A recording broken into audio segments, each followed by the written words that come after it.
భద్రాద్రి కొత్తగూడెం జిల్లా ఇల్లందు నియోజకవర్గంలో కేంద్ర మంత్రి బిఎల్ వర్మ పర్యటించారు. పర్యటనలో భాగంగా పట్టణంలో బీజేపీ కార్యాలయాన్ని ప్రారంభించారు.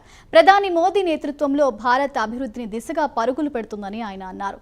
బీఆర్ఎస్ రుణమాఫీ పేరిట రైతులను మోసం చేసిందని ఆరోపించారు. కాంగ్రెస్ బీఆర్ఎస్ రెండు ఒకే వ్యూహంతో వ్యవహరిస్తున్నాయని అన్నారు. రానున్న రోజుల్లో రాష్ట్రంలో బీజేపీ నేతృత్వంలో డబుల్ ఇంజిన్ సర్కార్ ఏర్పాటవుతుందని ధీమా వ్యక్తం చేశారు. डबल बेडरूम की बात करके जनता को गुमराह करना चाहते हैं। इसी तरह से आयुष्मान कार्ड को लागू होने देना चाहते हैं। जिस तरह से किसान सम्मान निधि का पैसा पूरे देश में किसानों के लिए 2.5 करोड़ से भी लाख करोड़ से भी ज्यादा 2.5 लाख करोड़ से भी ज्यादा पैसा किसानों को सम्मान निधि के रूप में दिया है।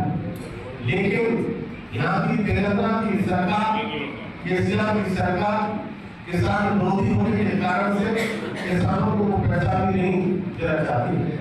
अब मैं कहूँगा ये तेलंगाना की सरकार, ये गरीब विरोधी सरकार, ये किसान विरोधी सरकार, ये आम जन की विरोधी सरकार और केवल इस सरकार में भ्रष्टाचार को बढ़ावा मिला है, परिवारवाद को भ्रष्टाचार को बढ़ावा मिला है।